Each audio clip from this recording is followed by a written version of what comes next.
Welcome everyone. आज का हमारा topic change in group structure है कि ग्रुप स्ट्रक्चर में कुछ चेंजेस आ गए तो हम उनको कैसे अकाउंट फॉर करेंगे।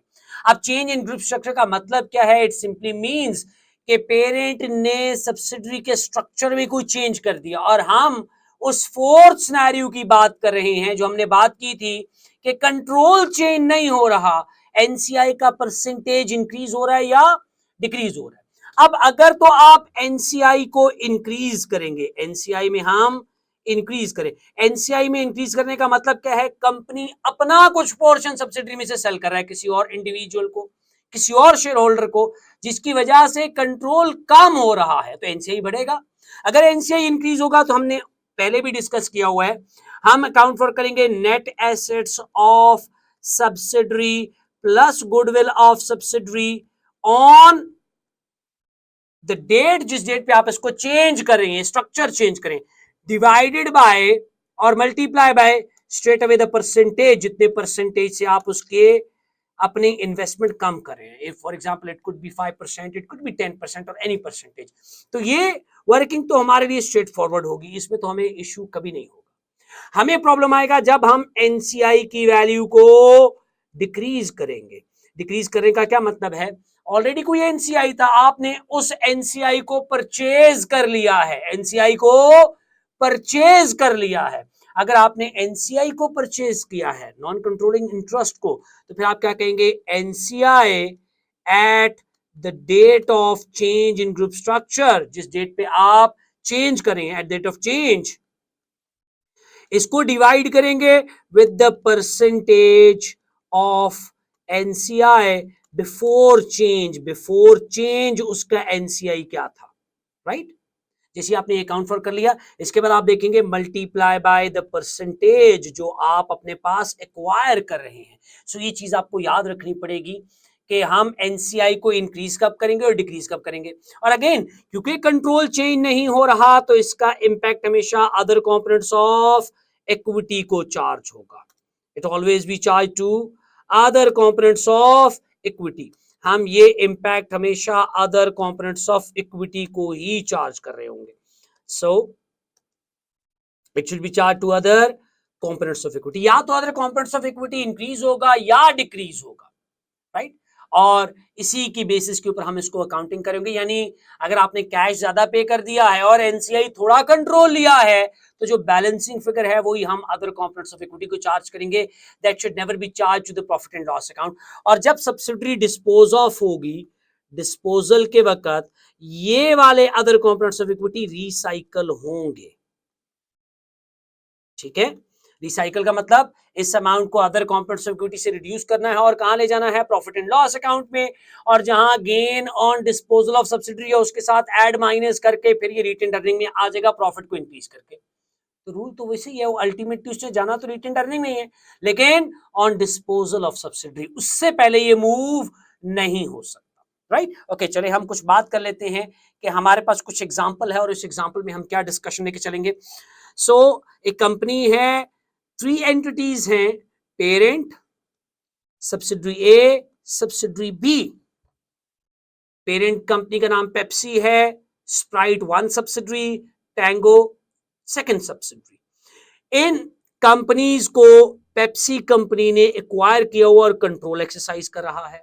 और इन तीनों कंपनीज के फाइनेंशियल दिए हुए हैं और मुझे रिकॉर्ड करना है कंसोलिडेटेड फाइनेंशियल स्टेटमेंट कैसे बनाऊंगा इन फाइनेंशियल स्टेटमेंट से।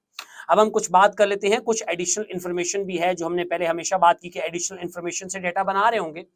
तो Pepsi acquired 80% of the Sprite when Sprite retained earnings were 25,000।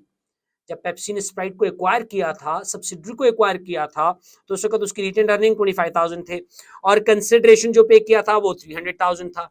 Group policy है कि वो एनसीआई को fair value at acquisition date पर वैल्यू करेगा और फेयर वैल्यू ऑफ एनसीआई हमारे पास 65,000 है। At reporting date Pepsi purchase an additional 8%, यानी एक्विजिशन के बाद जब एक्वायर किया था उसके बाद रिपोर्टिंग डेट आया, रिपोर्टिंग डेट पे पेरेंट कंपनी ने, पेप्सी ने 8% फर्दर इक्विटी एक्वायर कर ली है स्प्राइट कंपनी के अंदर। एंड कितने में कंसिडरेशन दिया? 26,000 में। The amount has been debited to the Pepsi's investment in Sprite. तो आपने इन्वेस्टमेंट इन स्प्राइट जो इंडिविजुअल फाइनेंशियल स्टेटमेंट में उसको इंक्रीज कर दिया हुआ है। तो it make sense. Debit investment, credit cash, तो ये बेसिकली आपने उस इन्वेस्टमेंट में वैल्यू को ऐड किया हुआ है। अब यहाँ बेसिक जो आइडिया जो हमें यहाँ समझना है, यहाँ आपका एनसीआई इंक्रीज हुआ है, एनसीआई इंक्रीज। अगर एनसीआई इंक्रीज है तो हमने ऊपर उसका फार्मूला डिस्कस किया था, अभी हम उसके ऊपर फर्दर भी बात करेंगे। Then Pepsi acquired 75% of the Tango, एक और सब्सिडरी टैंगो जिसमें पेप्सी कंपनी पेरेंट कंपनी ने 75% एक्वायर किया हुआ है। Retained earnings were 60,000 on acquisition date, acquisition date पे इसका रिटेन्ड अर्निंग कितने थे? 60,000। और कितना कैश कंसिडरेशन पे किया? 2 lakh. Fair value of NCI, again group policy है तो एनसीआई की फेयर वैल्यू यहां भी चाहिए होगी। एनसीआई की fair value holding in Tango at the rate of acquisition was 50,000। NCI की फेयर वैल्यू 50,000 है। अब फर्दर वो बता रहा है at the date of reporting और at the reporting date Pepsi hold 10% of the equity shares of Tango for, parent company ने, Pepsi company ने 10% शेयर होल्डिंग सेल कर दिया जो उसने टैंगो में लिया हुआ था, और उसके लिए कितने में सेल किया? 35,000 में। The cash proceeds have been credited to the Pepsi's investment in Tango, तो इंडिविजुअल फाइनेंशियल स्टेटमेंट में उसने इन्वेस्टमेंट इन टैंगो को इस वैल्यू से कम कर दिया हुआ है, तो ठीक है, I believe it make sense कि उसने जो काम किया वो ठीक किया हुआ। अब यहां पर उसने किया क्या? एक्चुअल में उसने एनसीआई को इंक्रीज किया है। अगर एनसीआई को इंक्रीज किया है तो हमें देखना पड़ेगा कि एनसीआई पे इंपैक्ट यहां क्या हो रहा होगा। रिक्वायरमेंट क्या है? हमें consolidated statement of financial position बनाना है फॉर पेप्सी ग्रुप। इस पेप्सी ग्रुप के फाइनेंशियल स्टेटमेंट्स क्या होंगे? और अब जरा एक बेसिक फंडामेंटल प्रिंसिपल रिकॉल कर ले। हमने पहले दिन से बात की थी, जिस डेट तक कोई चेंज नहीं आएगा उस डेट तक अकाउंटिंग पुराना ही चल रहा होगा। उससे ऑनवर्ड नहीं अकाउंटिंग हमें स्टार्ट करनी है, उससे पहले हम अकाउंटिंग नहीं स्टार्ट नहीं कर सकते। तो हम देखेंगे कि जब हमारे पास ये टॉपिक एरिया आएगा या जब हम उसको चेंज करेंगे स्ट्रक्चर को, उसी के बाद ही हमारी अकाउंटिंग चेंज होगी, उससे पहले चेंज नहीं होगी। हम इस रूल को आज अप्लाई करके भी देखेंगे यहां पर भी कि ये इक्वली एप्लीकेबल है, जो हम शुरू से लेकर आज तक अप्लाई कर रहे हैं। Cross board accounting consistent pattern पे चल रहा है, इनकंसिस्टेंट नहीं है। So let's start with consolidation process. तो मैं यहां पर सबसे पहला काम जो हमने पहले ही बात की थी, आप परफॉर्मा कंसोलिडेटेड बैलेंस शीट बनाऊंगा। कंसोलिडेटेड के लिए परफॉर्मा कंसोलिडेटेड बैलेंस शीट और एसओएफपी, राइट। अब हम जरा परफॉर्मा बैलेंस शीट बना लेते हैं और मैं तमाम के तमाम आइटम्स को यहां पर अकाउंट फॉर करने लगा। ओके, हम परफॉर्मा बैलेंस शीट में स्टार्ट कर रहे हैं एसेट्स, इस कंपनी के एसेट्स क्या हैं, और उन एसेट्स के साथ हम फर्दर वैल्यूज को ऐड करेंगे।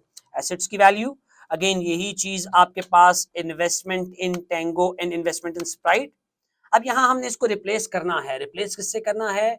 हमने हमेशा कहा था इन्वेस्टमेंट इन सब्सिडी को हम रिप्लेस करेंगे गुडविल के साथ, गुडविल। और ये हम गुडविल कहां से लेकर आएंगे?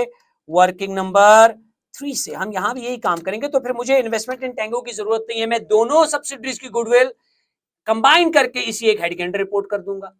तो एसेट्स मुझे इसकी फर्दर रिक्वायरमेंट नहीं है। अच्छा, गुडविल के बाद आपके पास आ जाएगा टोटल एसेट्स। तो ये टोटल एसेट्स की वैल्यू भी हमारे पास वही होगी जो हमने इन वैल्यू से सम की है। सो टोटल एसेट्स के बाद जो डेटा हमारे पास आएगा दैट वुड बी इक्विटी। और मैं यहां से जरा इक्विटी को अकाउंट फॉर कर लेता हूं। इक्विटी में हमारे पास बाकी जो आइटम्स आ रहे हैं हम उनको भी देख लेते हैं। ऑर्डिनरी कैपिटल यानी शेयर कैपिटल, मैं इसको शेयर कैपिटल का नाम देता हूं। शेयर कैपिटल के बाद आएगा शेयर प्रीमियम अगर कोई है तो, और वो यहां मुझे नजर नहीं आ रहा, तो शेयर प्रीमियम को मैं इग्नोर कर सकता हूं। देन ग्रुप रिटेन्ड अर्निंग, और ये ग्रुप रिटेन्ड अर्निंग कहां से आएंगे? वर्किंग नंबर 5 से। हमने इसको अकाउंट फॉर कर दिया। Group other components of equity, अगर तो फॉरेन कोई होता ऑपरेशन तो फिर शायद आ जाते, लेकिन क्योंकि ये इंडिविजुअल सब्सिडरीज हैं जिनकी फंक्शनल करेंसी वही है जो मेरी कंपनी की है, तो मेरा ख्याल है अदर कंपोनेंट्स ऑफ इक्विटी नहीं आएंगे, लेकिन अगर हुए तो मैं ऐड कर लूंगा। बट एज ऑफ नाउ मेरे पास group other components of equity नहीं होंगे। तो ये मेरे पास क्या वैल्यू आ जाएगी? पेरेंट इक्विटी या पेरेंट कैपिटल। पेरेंट इक्विटी मेरे पास जो आएगी इसमें मैं एनसीआई को ऐड करूंगा, नॉन कंट्रोलिंग इंटरेस्ट को, और ये नॉन कंट्रोलिंग इंटरेस्ट मुझे कहां से मिलेगा? वर्किंग नंबर 4 से इसका डाटा मिलेगा। ओके, वर्किंग नंबर 4 के बाद हमारे पास आ जाएगा टोटल इक्विटी, और टोटल इक्विटी के बाद हमारे पास एक और आइटम आएगा जिसको हमने नाम क्या दिया हुआ है, लायबिलिटीज, राइट। और इन लायबिलिटीज को मैं अकाउंट फॉर कर लूंगा यहाँ पे, टोटल जो भी आएगा, and that give me total liability and equity, equity, ठीक है। तो फॉर्मेट तो मैंने ऑलरेडी एडजस्ट कर दिया हुआ है, और उस फॉर्मेट को ही मैं फर्दर अपने साथ अलाइन करके चल रहा हूँ। इसी फॉर्मेट के अंदर मैं सारा डाटा एडजस्ट कर पाऊंगा, राइट। अब सबसे पहले अगर हम बात करें तो हमने कहा था हम पेरेंट प्लस सब्सिडरी को अकाउंट फॉर करेंगे परफॉर्मा बैलेंस शीट में, और क्योंकि मेरे पास यहाँ 3 सब्सिडरीज हैं, 2 सब्सिडरीज हैं, तो पेरेंट प्लस सब्सिडरी, तो आपको ये भी एक आइडिया हो जाएगा कि मल्टीपल सब्सिडरीज को कैसे ऐड ऑन करना है, और हमने आगे वर्किंग्स क्या क्या करने हैं। तो यहाँ तो ये टोटल आ गया 2300, गुडविल मिल जाएगा हमें वर्किंग नंबर 3 से। इक्विटी में शेयर कैपिटल सिर्फ और सिर्फ किसका अकाउंट फॉर होगा, पेरेंट कंपनी का। तो पेरेंट कंपनी का कैपिटल मेरे पास यहाँ क्या है, it's 500 which is mention in this case, this 500। भाई सब्सिडरी का तो ऑटोमेटिकली उसकी गुडविल में एडजस्ट हो जाएगा ना, तो मुझे इसकी रिक्वायरमेंट नहीं है, मैंने अभी सिर्फ पेरेंट का शेयर कैपिटल लिया। ग्रुप रिटेंड अर्निंग मुझे मिलेंगे वर्किंग नंबर 5 से जब मैं परफॉर्म करूंगा, एनसीआई मुझे डिराइव होगा वर्किंग नंबर 4 से, और लायबिलिटीज मेरे पास आएंगे parent plus subsidiary, parent means Pepsi plus Sprite plus Tango. So ये टोटल मेरे पास क्या आ जाएंगी, लायबिलिटीज। यहां पे टोटल एसेट्स की वैल्यू क्या आएगी, it's sum of these two values, goodwill and assets. इसी तरीके से आप बात करेंगे पेरेंट इक्विटी की, तो पेरेंट इक्विटी सम किस चीज का होगा, आपकी group retained earning and share capital account का। इसी तरीके से आपकी टोटल इक्विटी सम होगा आपकी पेरेंट इक्विटी और एनसीआई का। वो वैल्यूज हम साथ साथ देखते रहेंगे और हम इनको फिर अकाउंट फॉर भी कर लेंगे, और फिर उसके बाद आपके पास टोटल वैल्यू आएगी टोटल लायबिलिटीज की, that is total equity plus liabilities, और ये वैल्यू भी हम यहाँ अकाउंट फॉर कर लेंगे। अब जरा हम वर्किंग्स अपनी स्टार्ट करते हैं, जो हम वर्किंग टिपिकल वो 6 वर्किंग्स कर रहे थे उन्हीं वर्किंग के साथ हमें डेटा लेके चलना है। तो सबसे पहले मैं वर्किंग परफॉर्म कर रहा हूं वर्किंग नंबर 2। जो हमारे पास वर्किंग नंबर 2 क्या था, नेट एसेट्स ऑफ सब्सिडरी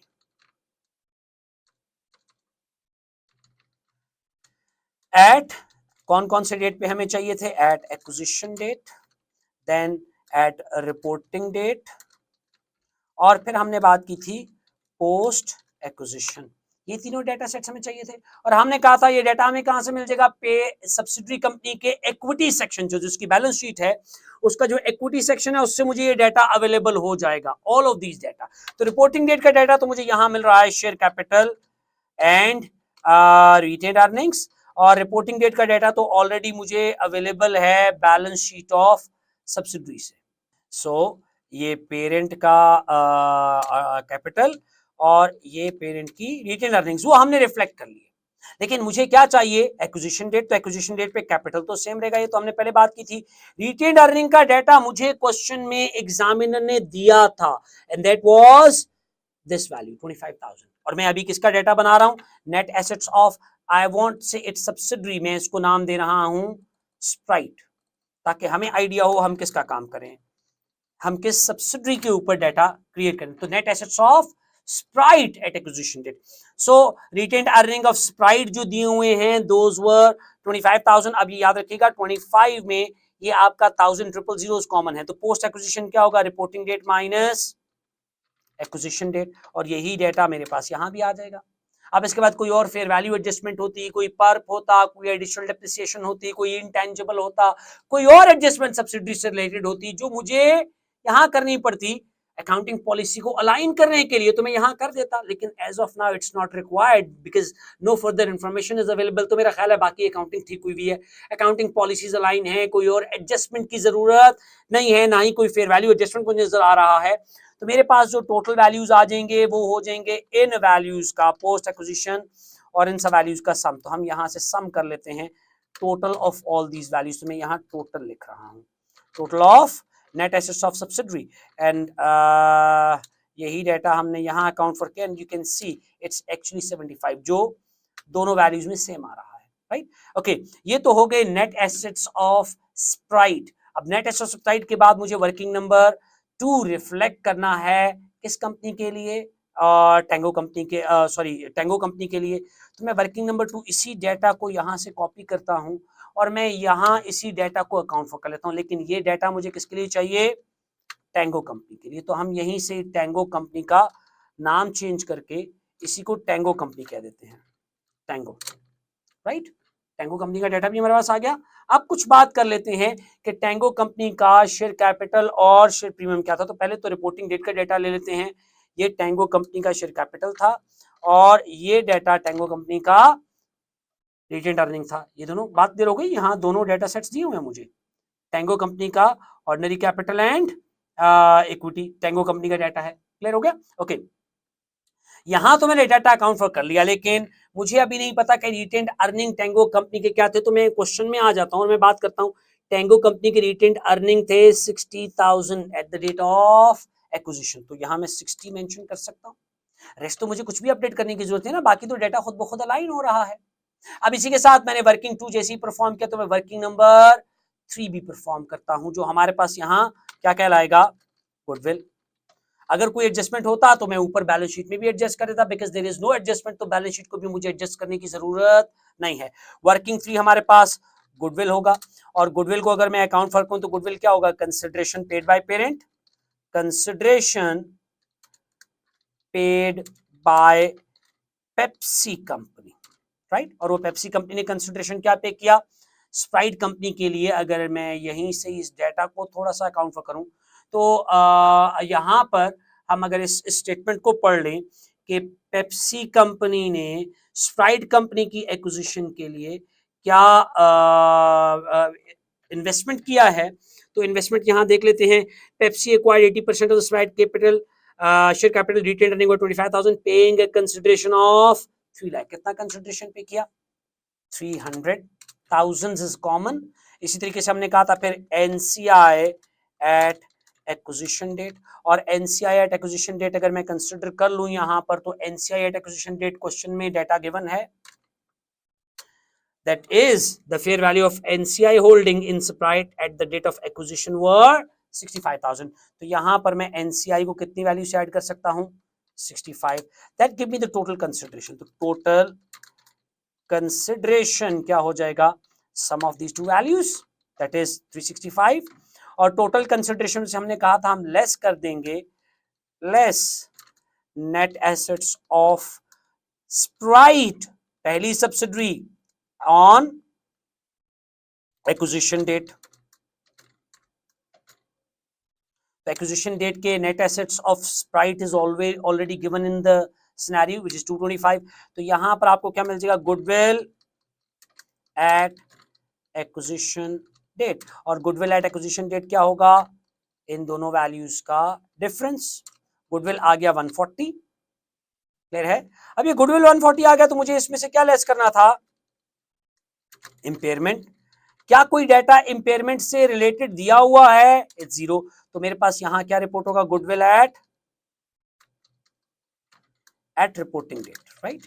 और ये गुडविल एट रिपोर्टिंग डेट ही मुझे बैलेंस शीट में रिपोर्ट करना है, मुझे गुडविल एट रिपोर्टिंग डेट ही बैलेंस शीट पे लेके जाना है। तो that is 140 as of now. और अगेन हमने यही बात की थी, यही गुडविल की वर्किंग मुझे किसके लिए रिफ्लेक्ट करनी पड़ेगी, फॉर स्प्राइट कंपनी। तो मैं यहीं से ही स्प्राइट कंपनी का डाटा लिख लेता हूं, और जो जो डाटा पॉइंट्स मुझे यहाँ चेंज करने हैं वो मैं यहाँ से चेंज कर लूंगा टेंगो कंपनी के लिए। तो सबसे पहली चीज less net assets of Tengo मुझे चाहिए था, राइट। और उसके बाद गुडविल, बाकी आई थिंक कोई और चाहिए, एक यही चीज चाहिए थी। तो इसके लिए भी तो पेप्सी ने पैसे पे किए ना टेंगो के लिए। अगर टेंगो के लिए पेप्सी ने पैसे पे किए, ये कैश कंसिडरेशन पे किया, तो कंसिडरेशन क्या था, Pepsi acquired 75% of a Tango when retained earning were 60,000, paying a consideration of 200,000। तो पेरेंट ने कितना कंसिडरेशन पे किया, 200,000, 1000 is common। और एनसीआई की वैल्यू क्या है, it's given in the question, the fair value of the NCI holding in Tango at the date of acquisition was 50,000। तो मैं यहाँ 50 वैल्यू ऐड कर सकता हूँ। टोटल कंसिडरेशन क्या होगा, अगेन वही सम जो हमारे पास यहाँ काउंट हो रहा था 250। इसमें से हमने लेस क्या कर देना है, net assets of Tango at acquisition date जो 160 है। तो गुडविल की वैल्यू क्या हो जाएगी, that would be 250 minus 160, it's 90। कोई इंपेयरमेंट का डाटा क्वेश्चन में गिवन है? इफ नो, तो आपके पास जो वैल्यू आएगी goodwill of tango company is 90। अब जैसी वर्किंग 2 किया तो मुझे क्या करना है, यही गुडविल रिफ्लेक्ट करनी है ना। वर्किंग 3 कंप्लीट हो गई मेरे पास। अगर मेरे पास 5 सब्सिडरीज और होती तो मैं 5 की वर्किंग करता और 5 के 5 सब्सिडरीज की गुडविल को सम करके यहां रिपोर्ट करता। Goodwill of Sprite plus goodwill of tango 140 plus 90, और यही वैल्यू आपको यहां गुडविल में नजर आ रही होगी। गुडविल कंप्लीट हो गया। अब हम आगे चलते हैं और हम बात करते हैं हमारे पास वर्किंग नंबर 4 क्या है। वर्किंग नंबर 4 हमारे पास क्या था?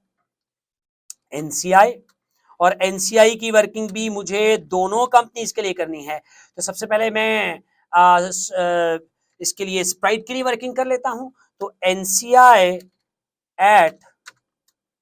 NCI of Sprite at acquisition date. और एक्विजिशन डेट पे एनसीआई क्या था स्प्राइट का, और हमने पहले भी बात की हुई थी, वो वही डाटा होगा जो आपकी वर्किंग नंबर 3 से। अच्छा, मैंने बार बार इसको इसलिए रिफ्लेक्ट किया, रिपीट किया कि आपको बार बार डाटा ढूंढना ना पड़े। आप एक दफा डाटा ढूंढ चुके हैं, एक दफा फाइंड आउट कर चुके हैं, एक दफा इंटैक्ट हो चुके हैं डाटा से, तो बार बार डाटा को क्वेश्चन में जाके देखने की जरूरत नहीं है।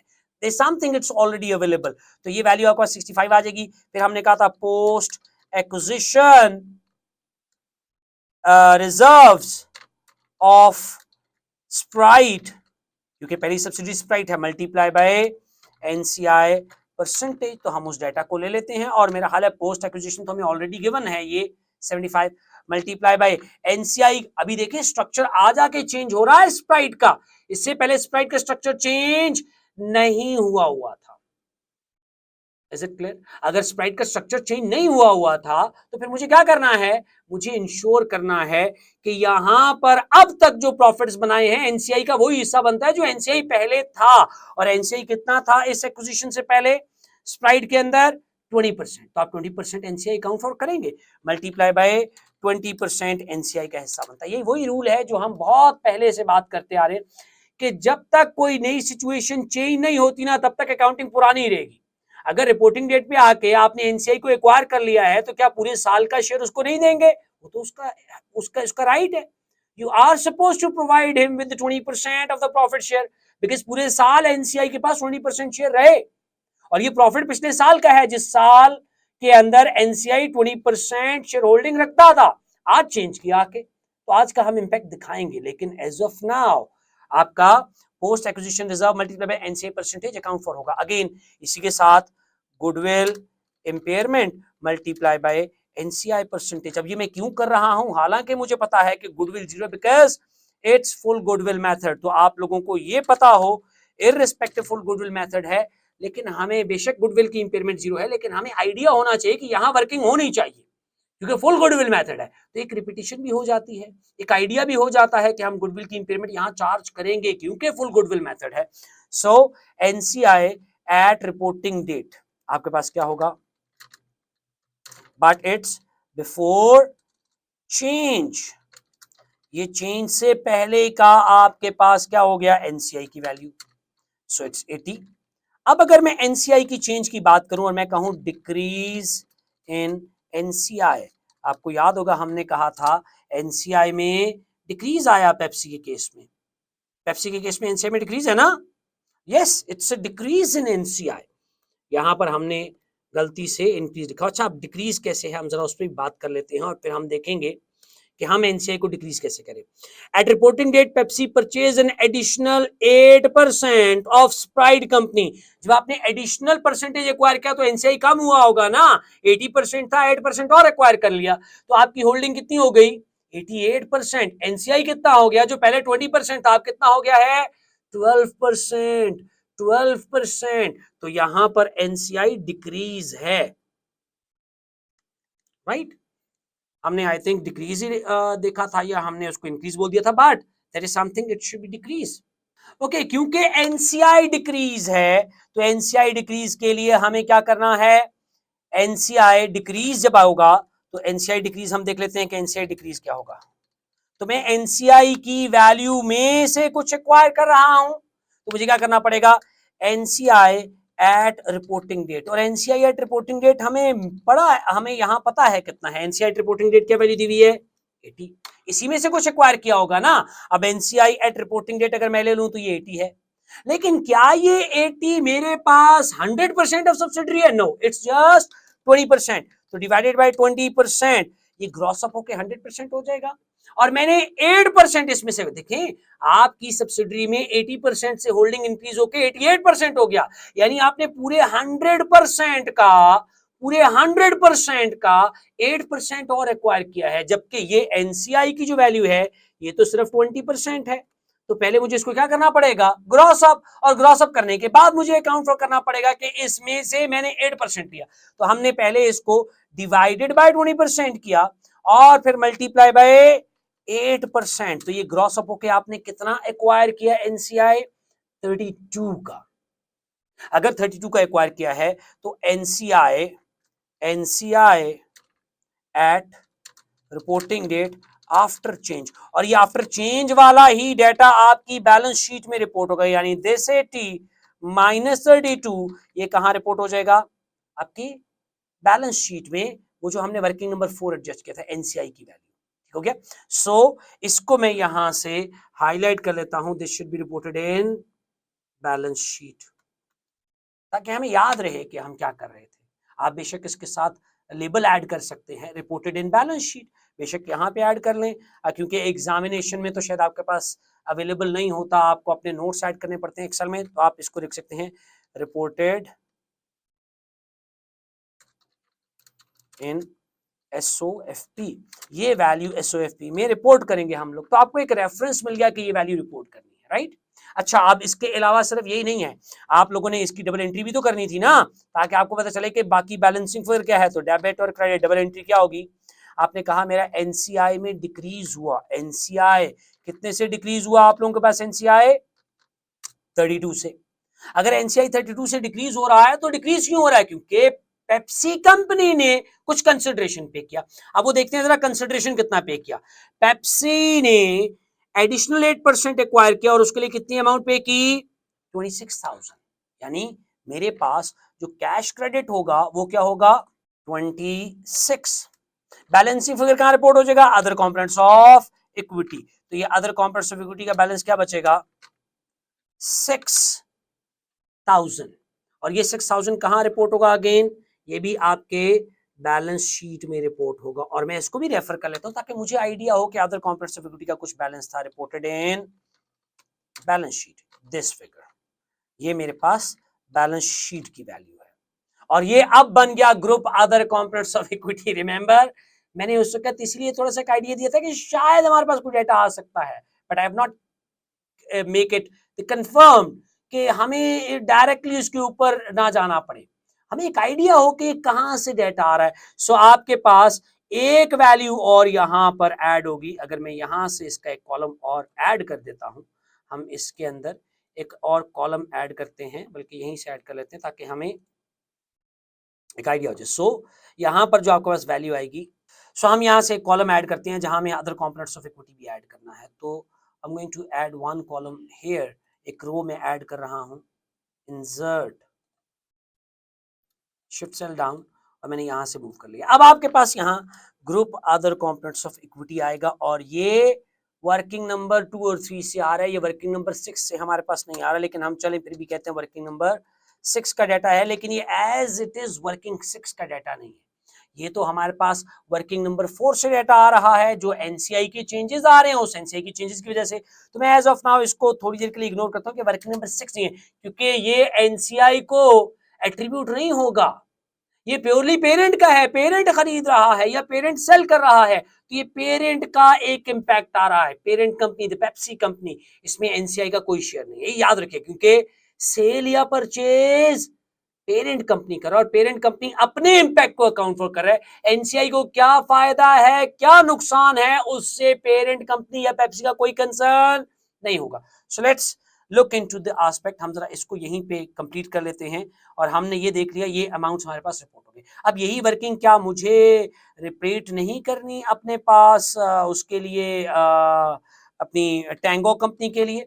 तो मैं यहीं से टैंगो कंपनी का भी डेटा अकाउंट फॉर करता हूँ कि टैंगो कंपनी का डेटा मेरे पास क्या आएगा। ओके, सो हम इसी को यहीं से कॉपी करते हैं। ओके, हमने शायद यहाँ पे इसको ऐड लिखना था, एनसीआई ऐड।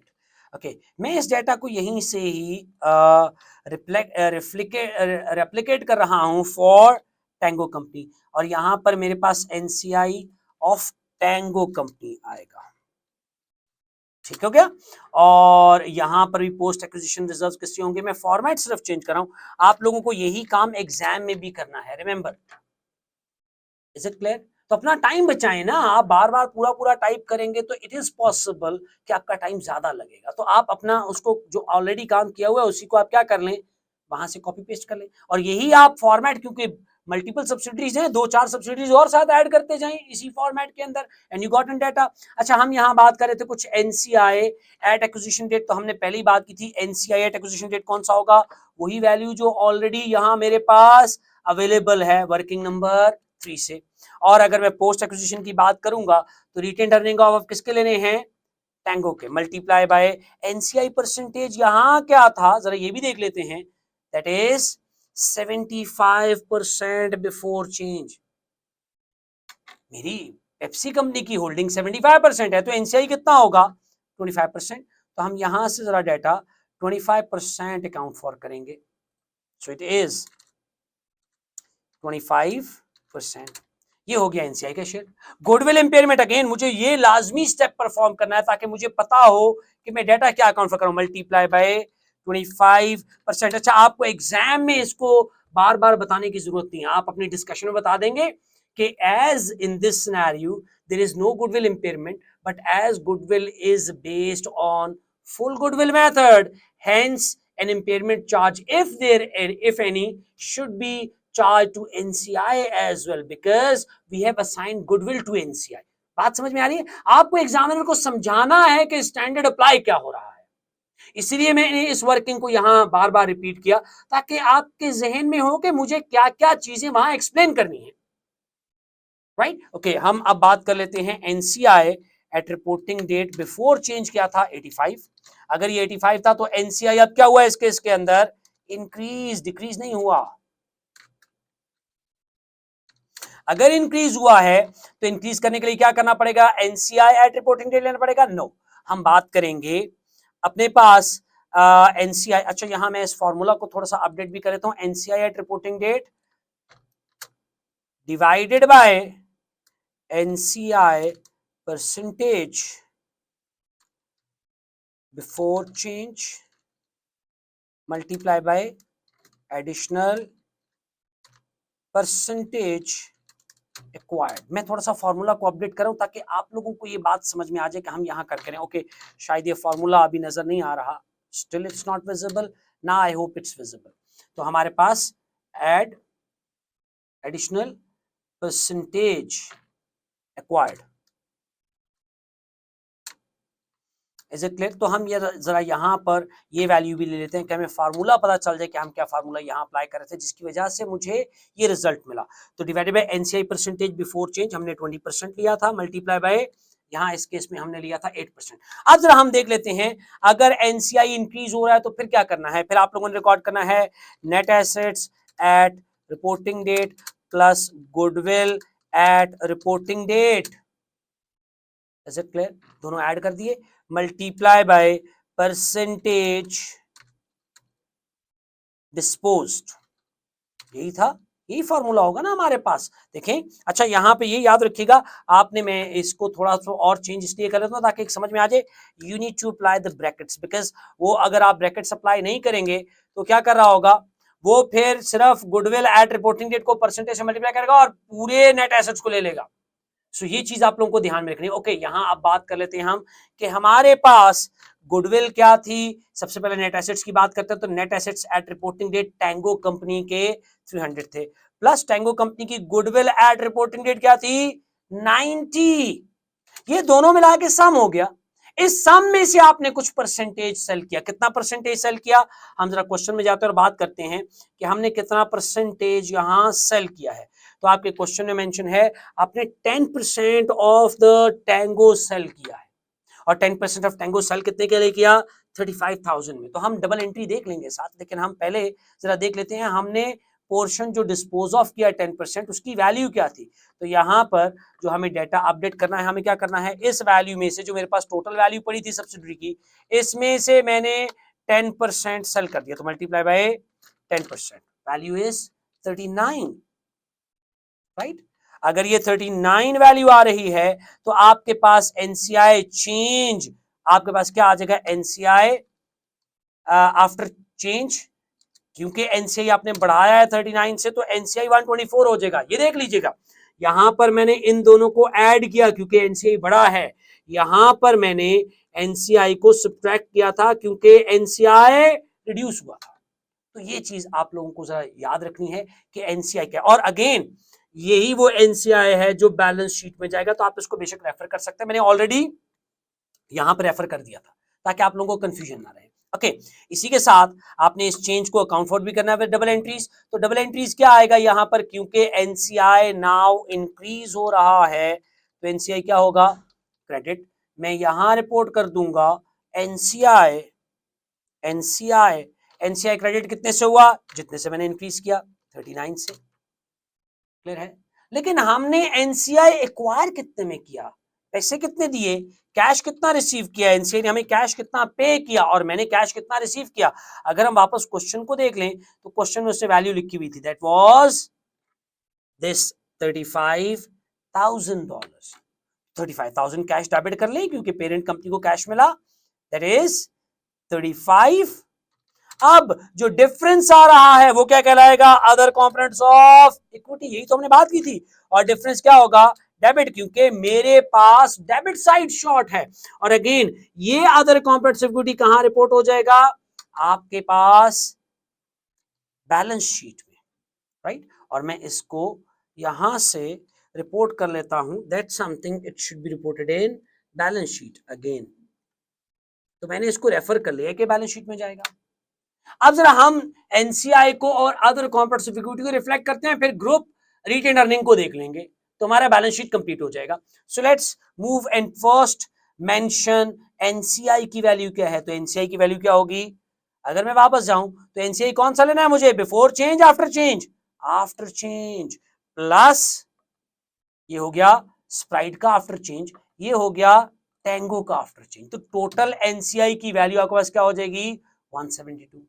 इसी तरीके से group other components of equity का भी बैलेंस लेना है ना, वो भी बैलेंस था आपके पास, other components of equity increase हुए 6 से, credit. Other components of equity equity का हिस्सा है, क्रेडिट होगा तो इंक्रीज है, डेबिट होगा तो डिक्रीज। और टैंगो के केस के अंदर ये डिक्रीज हो रहे हैं, तो मुझे क्या करना पड़ेगा, माइनस, माइनस क्या करूंगा 4। तो आपके पास जो नेट इंपैक्ट आएगा वो जरा देख लीजिएगा, what is it 2। Is it clear. अब जरा बात कर लेते हैं हमारे पास group retained earning working number 5। तो हम यहीं से आगे चलते हैं और हम बात करते हैं वर्किंग नंबर 5 की। और वर्किंग नंबर 5 क्या था हमारे पास, ग्रुप रिटेन्ड अर्निंग्स। और जरा हम ग्रुप रिटेन्ड अर्निंग को अकाउंट फॉर करते हैं। ग्रुप रिटेन्ड अर्निंग में सबसे पहली चीज क्या थी, parent retained earning on reporting date. और पेरेंट हमारे पास है कौन, द पेप्सी कंपनी। चलें हम इसको नाम दोबारा पेप्सी लिख देते हैं ताकि हमारा अगर कोई कंफ्यूजन है, या हमने जो एग्जाम लास्ट टॉपिक में से कहीं बात की थी पेप्सी कंपनी, तो पेप्सी कंपनी रिटेन्ड अर्निंग, तो हमने उसको रेफर करना है सिनेरियो को। तो मेरा ख्याल है ज्यादा सूटेबल है कि हम पेप्सी का वर्ड यूज करें रादर के हम पेरेंट कंपनी का नाम यूज करें। तो यहाँ पर जो पेप्सी के रिटेन्ड अर्निंग है उनकी वैल्यू हमारे पास क्या होगी, वो बैलेंस शीट में हमें दी हुई है पेप्सी की रिटेन्ड अर्निंग की value, and those were Pepsi retained earning 391। 391 के बाद आप क्या रिकॉर्ड करेंगे, post acquisition retained earnings of Sprite multiply by parent percentage. अब ये याद रखना पूरे साल में पेरेंट का परसेंटेज कितना रहा था, 80%, तो 80% ही प्रॉफिट मिलेगा। 8% तो एक्वायर किया आपने रिपोर्टिंग डेट के ऊपर, तो पूरे साल के प्रॉफिट में क्या आप 8% एक्स्ट्रा भी क्लेम कर सकते हैं, नो नो, आपका 80% ही आएगा। तो हम यहां पर क्या करेंगे, NC post acquisition of Sprite company 75 था, multiply by parent percentage was 80% in case of Sprite. और साथ ही ये काम हमें किसके लिए करना है, post acquisition retained earning of, यहां नाम एक चेंज कर देना मुझे, और वो क्या हो जाएगा, टैंगो, राइट। और टैंगो की परसेंटेज कितनी थी चेंज इन ग्रुप स्ट्रक्चर से पहले, उस चेंज से पहले 75%। तो मैं पोस्ट एक्विजिशन रिजर्व्स या post acquisition retained earning of tango company का 75% ही ले सकता हूं। उसके बाद अगले साल देखूंगा कि अगले साल मुझे उसमें से 65% लेना पड़ेगा, और स्प्राइट के केस में अगले साल, जो अगला साल आने वाला है, 88% लूंगा, लेकिन वो अगले साल के लिए ना, इस साल के लिए तो नहीं है। So multiply by 75%, right. इसी के साथ आप रिकॉर्ड करेंगे गुडविल इंपेयरमेंट ऑफ स्प्राइट। अब ये मैं क्यों लिख रहा हूं, ताकि आप लोगों को एक्सप्लेन करना है। मल्टीप्लाई बाय पेरेंट परसेंटेज और पेप्सी परसेंटेज, और वो पेप्सी परसेंटेज यहां पर गुडविल इंपेयरमेंट इररिस्पेक्टिव 0 थी, मल्टीप्लाई बाय 80%। इसी के साथ goodwill impairment of tango multiply by parent percentage, और वो भी अगेन बेशक 0 है गुडविल का इंपेयरमेंट, लेकिन मैं यहां पर अकाउंट फॉर करूं। अच्छा, हमने ये गुडविल इंपेयरमेंट कहां से लिया था, मेरा ख्याल हमने गलत उसकी परसेंटेज ली थी। This is goodwill impairment multiply by 75%। मैं जरा इसको देख लेता हूं, हमने क्या ये ठीक रेफर किया था, नहीं, हमने इसको गुडविल इंपेयरमेंट एनसीआई वाले ले लिया था, तो मैंने इसको रेफर गलत कर दिया। हम इसको यहां से रेफर कर लेते हैं जो एक्चुअल में गुडविल का इंपेयरमेंट है, राइट। सो ये वैल्यू हमारे पास गुडविल इंपेयरमेंट आ गया। कोई और इंपैक्ट है, पर्प हो गया, जो पेरेंट ने सब्सिडरी को सेल किया, किसी भी एक सब्सिडरी को, क्या कोई डिविडेंड्स है एसोसिएट के, या कोई और ऐसी एडजस्टमेंट है, आई बिलीव नो। तो हमें क्या करना है, ये group retained earning at reporting date, और group retained earning at reporting date क्या आएंगे, इन सब वैल्यूज का सम, और इस सम को मैं कहां रिपोर्ट कर दूंगा, अपने पास, अपने बैलेंस शीट में, जहां मेरे पास ये डेटा रिपोर्टेड था। इट्स 556। सो ये डेटा हमारे पास अकाउंट फॉर हो गया। अब एक प्रॉब्लम यहां अगेन आ गया है, जो मैं बार बार डिस्कस करता हूं, मैं इंटेंशनली कोशिश करता हूं कि एक आधी एडजस्टमेंट मिस हो जाए। आपके टोटल एसेट 2530 हैं और टोटल लायबिलिटीज एंड इक्विटी 2528 है, इसका मतलब है एसेट्स और लायबिलिटीज इक्वल नहीं है। अगेन नहीं आ रहे, leave it, close your question, move to the next question. You are not required to balance out your balance sheet. Remember, आपका एग्जामिनर बैलेंस शीट को बैलेंस करने के मार्क्स नहीं दे रहा, वो आपकी एडजस्टमेंट्स के मार्क्स दे रहा है। अब मैं आपको मिस्टेक बताता हूं कि हमने क्या किया। हमने जब ये वैल्यू टोटल पेरेंट की ली थी, टोटल पेरेंट इक्विटी, तो आपको मैं फॉर्मूला जरा ओपन करता हूं, हमने सिर्फ ये दो वैल्यूज दे थे। एक ये जो 2 का डिफरेंस आ रहा है, ये बीच में एडेड नहीं था, तो अगर मैं इसको ऐड कर दूंगा तो it equals. But again, you are not required within the exam कि आप इसको बैलेंस करने की तरफ चले जाएं, क्योंकि जब आप बैलेंस करने लगेंगे तो you are actually losing your time, जिसके लिए आपको नंबर नहीं मिले। ठीक है, तो it's sincere advice to all of you, ensure आप लोगों ने कभी भी बैलेंस शीट को बैलेंस करने का ध्यान नहीं देना। आप लोगों ने अपनी एडजस्टमेंट कंप्लीट करनी है, दैट्स योर टास्क, और यही एडजस्टमेंट आप लोग अपनी बैलेंस शीट में रिफ्लेक्ट कर दें। एग्जामिनर को नंबर से कंसर्न है, जो नंबर अब आपने जनरेट किए हैं।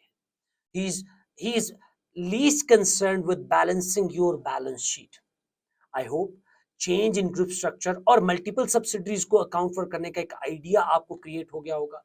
हम नेक्स्ट सेशन में मुलाकात करेंगे, एंड बहुत ही आप लोगों के साथ warm wishes for your papers. ensure you guys are getting prepared for your papers, क्योंकि now they are way close, way close। तो कोई भी कंसर्न आपका टॉपिक एरिया से होता है, you can ask me in the live class session। till next session, bye everyone, take care।